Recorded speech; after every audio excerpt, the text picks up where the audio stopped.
রাধে রাধে বন্ধুরা, দেখতেই পাচ্ছ এটা হলো আমার জন্মাষ্টমীর ব্লগ। তো আজ আমি তোমাদের সঙ্গে শেয়ার করতে চলেছি আমার জন্মাষ্টমীর ব্লগ। দেখলে ঠাকুরকে স্নান করিয়ে গা মুছিয়ে বসিয়ে দিয়েছি সিংহাসনে।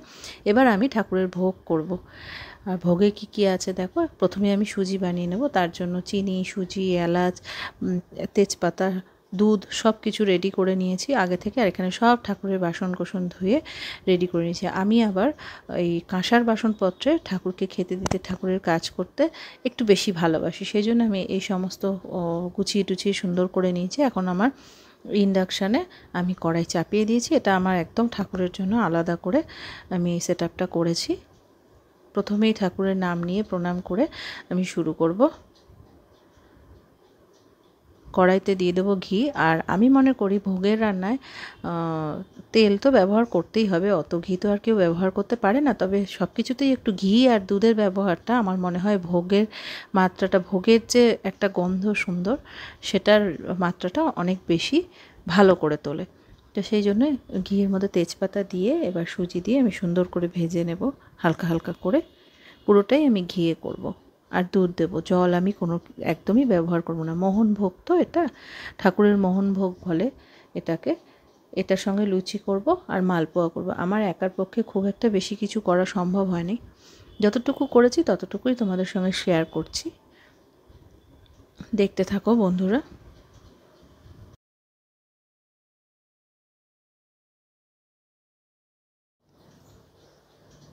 তো দেখতেই পাচ্ছ সুজিটা আমার ভাজা হয়ে গেছে। এবার দুধ দিয়ে নেব ওপর দিয়ে।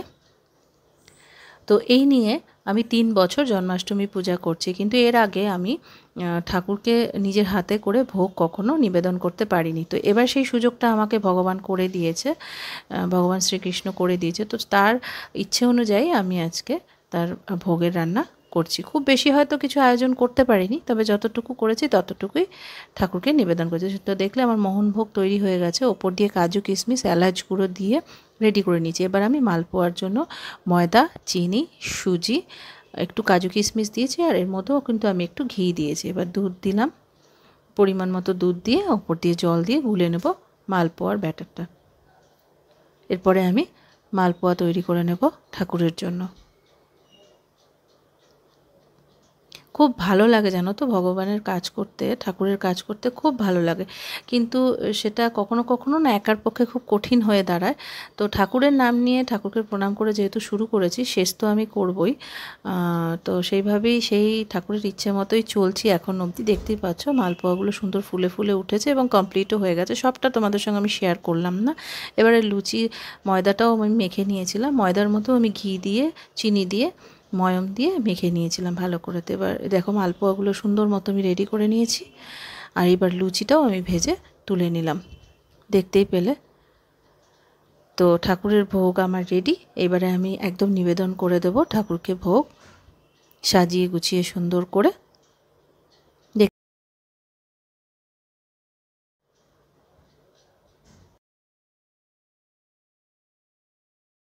এছাড়াও ঠাকুরকে আরও কিছু ভোগ আমি দিয়েছি, যেখানে আছে ননি, ক্ষীর, মাখন, চকলেট, তালের বড়া, মিষ্টি, যা যা দেওয়ার দরকার সব দিয়ে মোটামুটি সাজিয়ে গুছিয়ে আয়োজন করে ঠাকুরকে ভোগ নিবেদন করে দিলাম। আর এই দেখো পুজোও আমি সেরে নিলাম। সব কিছু তোমাদের সঙ্গে আমি খুব ডিটেলসে শেয়ার করতে পারলাম না, কেন কি হাতে সময়টা একটু কম ছিল, আর অনেকটা কাজ একা একা যেহেতু করতে হয়েছে, সেহেতু সব কিছুর ভিডিও বা ক্লিপিংস আমি করতে পারিনি। তো যতটুকু পেরেছি ততটুকুই তোমাদের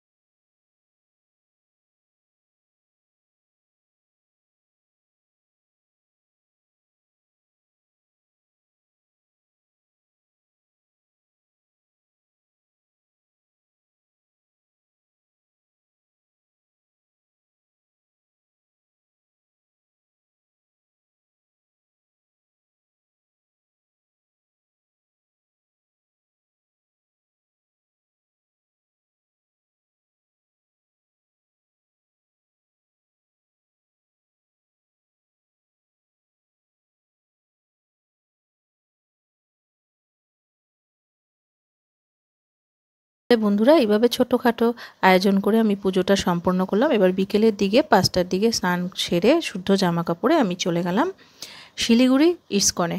তো ইস্কনে জন্মাষ্টমী তিথিতে খুব সুন্দর করে মন্দির সাজায় গুছায়। কোনোবার হয়তো আমি যেতে পারি না, তো এবার ভাবলাম আমি যাবই, চেক করেই হোক। তো তোমাদের সঙ্গে তো অবশ্যই শেয়ার করব। তো চলো, আমি এখন চলে এসেছি শিলিগুড়ি ইস্কনে। তো ইস্কনে চলো শ্রীকৃষ্ণ রাধাকৃষ্ণকে আমরা দর্শন করে আসি। চলো আমার সাথে, তোমাদেরকেও দর্শন করিয়ে নিয়ে আসি। তো দেখতেই পাচ্ছ এটা ইস্কনের মেন গেট। এবার চলো এই গেট দিয়ে ভেতরে প্রবেশ করি। এবার দেখতে থাকো তোমরা আমার সঙ্গে।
তো দেখতেই পাচ্ছ বন্ধুরা, কি সুন্দর করে মন্দিরটাকে সাজানো হয়েছে। এটা হচ্ছে রাম মন্দির। এটা কিন্তু মূল মন্দিরটা না, মূল মন্দিরটা আমি তোমাদের একটু পরে নিয়ে যাচ্ছি। এর পাশে যে মন্দিরগুলো আছে সেগুলো তোমাদের একটুখানি ঘুরিয়ে দেখিয়ে নিয়ে তারপরে আমি মূল মন্দিরে প্রবেশ করব। জগন্নাথ মন্দির দেখতেই পাচ্ছ, খুব সুন্দর করে সব জায়গাটা সাজিয়েছে। আর লোক দেখতে পাচ্ছ জন্মাষ্টমী উপলক্ষে ইস্কনে প্রচুর লোক। আর এই যে পেছনে দেখতে পাচ্ছ এটা হচ্ছে মূল মন্দির। এবার আমরা আস্তে আস্তে ওই মূল মন্দিরে আমি প্রবেশ করব তোমাদেরকে সাথে নিয়ে। তো চলো যাই, এক পা দু পা করে এগোই। প্রচুর ভিড়, জানি না ভেতরে ক্যামেরা অ্যালাউ করবে কিনা। অনেকবার করে অ্যানাউন্সমেন্ট চলছে, কিন্তু আমার মনে হয় সবাই যাচ্ছে, ফোন নিয়েই যাচ্ছে, ক্যামেরা নিয়েই যাচ্ছে, সবাই ভিডিও করছে। আর এখানে দেখতে পাচ্ছ প্রসাদের দোকান আছে। এখানে আছে টুকটাক কিছু কেনাকাটা করতে চাইলে সেই সমস্ত দোকান আছে। আর জুতো রাখারও এখানে সুব্যবস্থা আছে, তবে আমি আর ওখানে যাইনি জুতো রাখতে। একটা গাছের সিঁড়ির নিচে আমি জুতোটাকে রেখে মূল মন্দিরে প্রবেশ করেছি। তো এই দোকানগুলো পরপর সব আছে।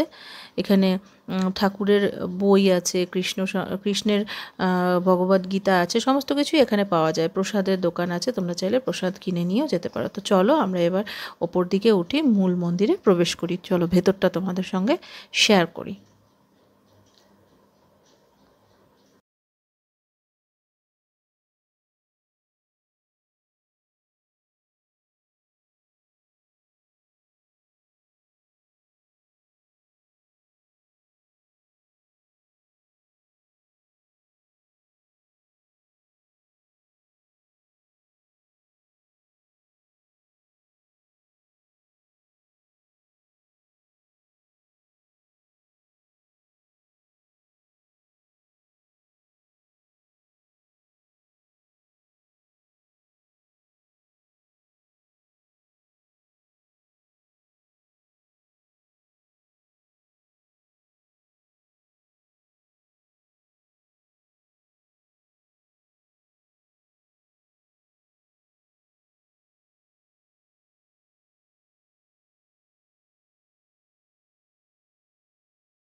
আর এটা হলো ইসকনের মূল মন্দির। তো তোমরা দেখলে কেমন লাগলো তোমাদের অবশ্যই জানাবে। ভিডিওটা ভালো লাগলে একটা লাইক অবশ্যই করবে। তো এইভাবেই আমি আস্তে আস্তে তোমাদেরকে সাথে নিয়ে এই মন্দির থেকে আবার বেরিয়ে যাচ্ছি। যেভাবে ঢুকেছিলাম প্রচণ্ড ভিড়, খুব আস্তে ধীরে করে বেরোতে হবে। আর এখানে নাম গান চলেই যাচ্ছে সমানে, সবাই নাম গান করছে আর একে একে ঠাকুর দর্শন করে এপাশ দিয়ে প্রসাদ নিয়ে বেরিয়ে যাচ্ছে। তো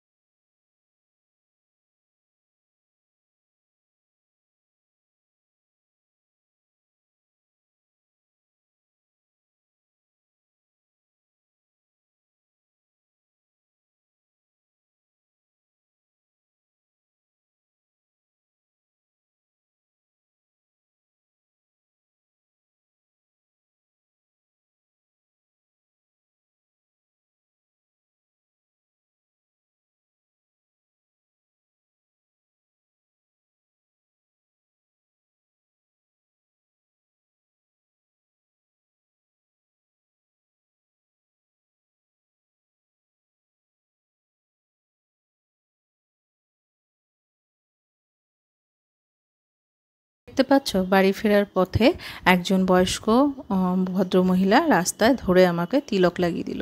সেও কিছু আশা করে এই পুজোকালের দিনে, তো সেটা করে এবার বাড়িতে এসে ঠাকুরের সন্ধ্যা আরতি করছি। দেখতেই পারছো। এই দিয়ে আজকে আমি আমার ভিডিওটা শেষ করব।